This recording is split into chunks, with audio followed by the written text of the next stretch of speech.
The Prophet ﷺ said in an authentic hadith that there were two men from Bani Israel. One of the two was a practicing Muslim. He used to take care of the ibadah of al-Islam. And he would come to Jummah, and he would pray, and he would fast. And there was another one who used to go overboard and falling into dhunub and ma'asi. He used to fall into sins and crimes and indiscretions. And he wasn't practicing the religion. And they were brothers in the religion and not biological brothers. Every time the religious one would see the irreligious one doing something wrong, he would do his job by giving him advice. And he would tell him, hey, you need to stop what you're doing and you need to leave alone what you're falling into. The irreligious one would reply by saying, leave me to my Lord. Leave me to be judged by Allah. Have you been sent as a watch over me? You're responsible for me? And that's how they used to be. Until one day, the religious practicing Muslim saw from the other one that he fell into a crime that was serious, a major crime. Kabira from the kaba'ir, unimaginable crime.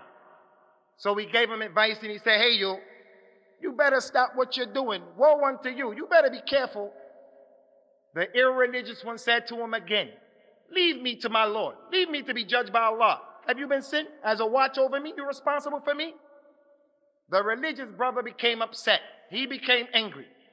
So he said, I swear by Allah, wallahi, Allah will never forgive you, and Allah is never going to enter you into his paradise. Allah Ta'ala sent the angel of death to these two men and caused them to die. And then he gathered their souls to him, Tabaraka wa Ta'ala. And he said to the one who was irreligious and who died without making tawbah, and he died after making a major crime and a major sin and indiscretion. As for you, the one who's irreligious, go and enter into my Jannah because of my rahmah, not because of what you do, not because you deserve it, not because your deeds have qualified you to enter into the rahmah. No, because of my rahmah upon you. And as for you, the other one, the religious one, are you all knowledgeable about me? Do you know everything about why I do what I do? I guide this one and I don't guide that one for you to say such a statement. Are you in charge? Who put you in charge of my treasures? My rahmah, the Jannah, that's for my treasures. I give it to whoever who I want to give it to you. How can you say to someone, Allah will never put you in Jannah, Allah will never forgive you?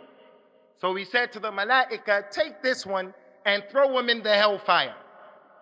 Abu Hurairah radiallahu anhu, the narrator of this hadith, when he narrated, he would swear and say, I swear by the one who the soul of Muhammad is in his hands, sallallahu alaihi wasallam, that religious man spoke one word that destroyed his dunya and his ibadat of the dunya and his practice in al-Islam in the dunya. He destroyed his dunya and his akhirah by that one word. This hadith of Rasulullah sallallahu alaihi wasallam was mentioned so that we can get benefit, because in these two men, they represent every individual in this community. There's the Muslim who is religious and the Muslim who's irreligious. Whatever the case is, Allah knows best the reality of everyone. He knows best the reality of their level of iman and taqwa, and he knows best what's going to be the end result.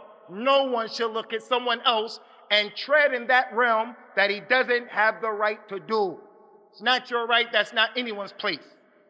So the hadith goes to show, for those people who Allah has blessed with the hidayah of practicing Islam, he makes effort to come to the masjid, to the Jummah. He leaves his beard. He knows to be musbil, to have isbal, anything below his ankle bones is a major sin. So he makes effort not to dress like that. Even when he wears pants, he cuts them and he brings them higher. He's making application. She wearing hijab and niqab even. Whatever the case is, it's not permissible for the religious Muslim to look at the one who is cutting his beard, the one who is musbil, the one who's drinking khamr, the one who doesn't know his deen. She's not wearing hijab. It's not permissible for anyone to look at that person as being lesser than you. I'm holier than thou. This is from the characteristics of the Yahud and the Nasara, who we've been ordered to imitate them. Allah Ta'ala said to Rasulullah sallallahu alayhi wa sallam in the Quran, أَلَمْ تَرَ إِلَى الَّذِينَ يُزَكُّونَ أَنفُسَهُمْ. Did you not see those people who praise themselves? Did you not see those people who praise themselves? بَلْ اللَّهُ يُزَكِّي مَنْ يَشَاءُ وَلَا يُظْلَمُونَ فَتِيلًا. Allah knows best who has the taqwa. He makes the tazkiyah for whoever He wants. And Allah Ta'ala will not oppress the religious one bit. That ayat is referring to the Ahl al-Kitab from the Yahud and the Nasara, who used to make strange, ludicrous statements.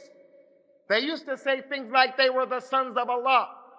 They used to make statements that they won't go to the hellfire. And if they go to the hellfire, it would only touch them for a few days.